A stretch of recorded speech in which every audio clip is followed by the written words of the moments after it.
차상 데크에 입고된 차량은 W222 S클래스 S63이라는 모델이 입고되었습니다. 엔진오일 노유가 너무 심해서 수리를 하기 위해서 입고가 되었거든요. 운행거리는 이게 16만 킬로에 16년식입니다. 어느 정도 운행거리가 됐고 또 이제 연식도 좀 한 10년 정도 지났으니 누유가 생기는 건 당연한데요. 이런 누유의 이러한 수리 과정을 영상으로 담아보도록 하겠습니다. 엔진으로 한번 살펴보겠습니다. 엔진오일 누유가 주차하고 있으면 주차장에 흥건하게 이렇게 뚝뚝 떨어질 정도로 누유가 이렇게 심하거든요. 그래서 누유가 어디서 일단 발생하는지 우리가 좀 제대로 파악할 필요가 있습니다. 현재 보면은 상단에서도 약간 누유가 이렇게 발생하고 있고, 이 벨트 쪽에서는 누유가 보이지 않는데 밑에 이 위에서 엔진 위에서 밑에를 봤을 때 밑에 또 이제 보호 커버 쪽에 엔진 오일이 굉장히 많이 묻어 있는 걸 볼 수가 있습니다. 하부 쪽으로 이렇게 또 우리가 하부 커버를 탈거해서 누유가 어디서 이렇게 많이 질반이 발생됐는지 한번 파악을 해야 될 것 같습니다. 네, 엔진 오일 누유를 확인하기 위해서 우리가 또 커버 밑장이 카바 하부 커버를 보고 있는데 누유가 굉장히 심한 걸 볼 수가 있습니다.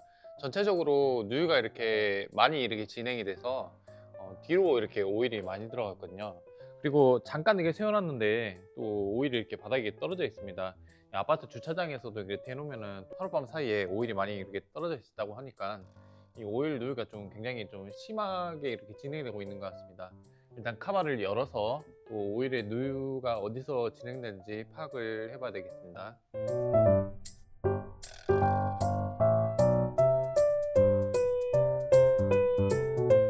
자, 엔진오일 누유를 확인하기 위해서 또 카바를 탈거했습니다. 탈거했는데 엔진 위에서 이렇게 떨어지는 부분이 많은 것 같습니다. 앞쪽에도 그렇고 뒤쪽에도 그렇고 이 옆부분에도 지금 오일이 계속 떨어지고 있거든요. 이게 한 부분에 샌다기보다는 또 여러 군데서 이렇게 다발적으로 샌 것 같거든요. 앞쪽에는 보면은 벨트 안쪽에서 이렇게 오일 누유가 상당히 진행이 되었고 벨트까지 좀 묻어 있는 상황입니다. 이렇게 벨트에 오일이 묻게 되면은 벨트가 고무 재질이 불어서 나중에 또 끊어지는 이런 현상이 발생할 수 있거든요. 또 오일이 또 컴프레셔나 또 발전기 쪽에 이렇게 들어가게 되면은 고장을 유발할 수가 있으니 이거는 수리를 좀 빨리 진행을 해야 될 것 같고요.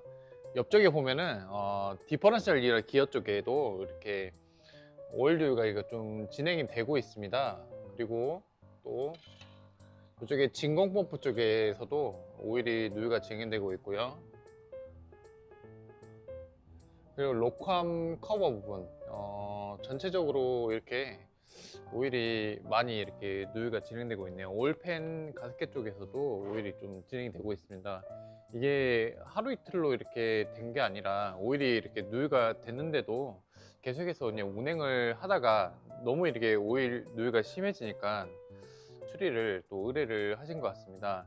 이 부분 같은 경우에는 차주랑 좀 상의를 해서 전체적으로 오일 누유가 있는 부분을 좀 잘 잡아야 될 것 같습니다. 네, 차주분이랑 이 오일 누유에 대해서 이렇게 상의를 하고 또 수리를 진행하기로 하였습니다. 제일 많이 새는 곳은 앞쪽 벨트 쪽에 새는데 아마 오일 필터 하우징 쪽에서 이렇게 셀 겁니다. 그런데 이제 그뿐만 아니라 옆쪽에 디퍼런셜 위쪽에 있는 뭐 진공 펌프 부분이나 아니면 헤드 커버 가스켓 그 부분에서도 이렇게 새는 가운데 있습니다. 안에 엔진 쪽에서 또 내압이 이렇게 강해서 엔진 오일과 또 냉각수도 이렇게 자주 갈지 않아서 열이 전체적으로 이게 많이 먹은 것 같습니다. 그래서 이제 엔진을 탈착을 해서 새는 부분을 또 전체적으로 확인하고 한 번에 수리로 운행을 해야 되기 때문에 한 번에 수리를 이렇게 마무리를 하기로 했거든요. 그래서 엔진을 탈거해서 오일 누유가 진행되는 부분을 확인하고 수리를 한번 진행을 좀 해야 될 것 같습니다.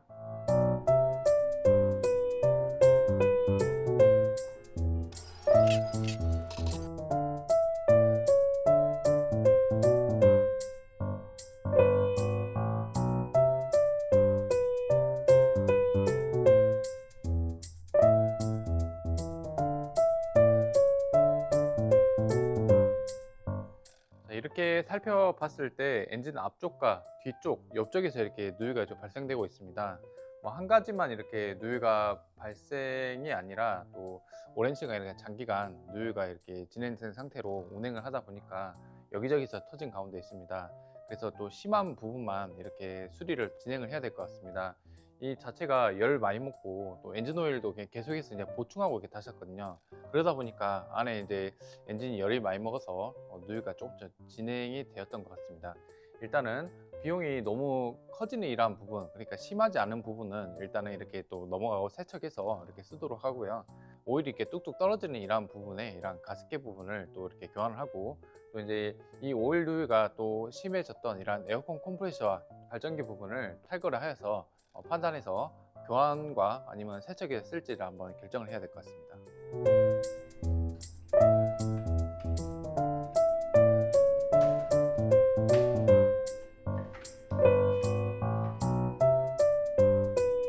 네, 오일 누유 때문에 발전기 탈거해서 살펴보았습니다.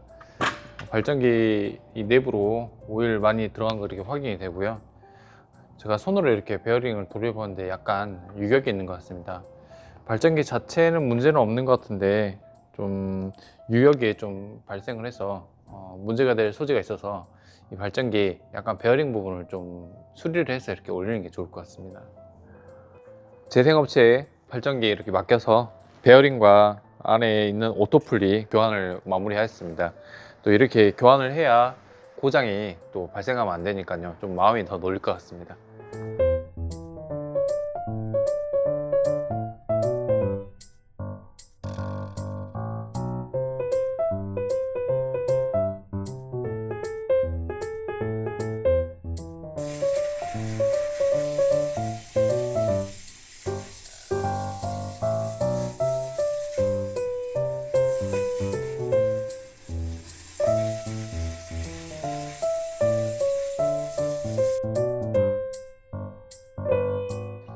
이렇게 벤츠 누유 수리 과정을 영상으로 이렇게 또 담아 보았습니다. 누유 수리이지만은 또 누유 수리를 위해서 이렇게 대작업이 됐다는 이런 점이 엔진이 너무 복잡하다 보니까 또 엔진 룸이 또 이렇게 좁고 엔진이 커지다 보니까 어떤 다른 차종은 간단한 수리가 될 수 있어도 이런 차 같은 경우에는 만만치 않은 이런 수리가 발생합니다. 그렇다 보니까 수리비가 많이 발생하니까 누유를 방치하고 그대로 타는 경우도 있는데요. 이렇게 되면 연쇄적으로 고장이 많이 날 수도 있습니다.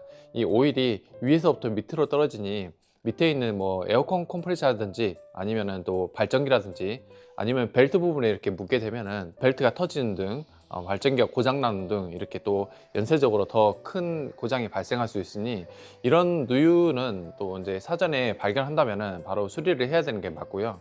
또 이게 누유를 방지하기 위해서는 아무래도 엔진의 열 관리입니다.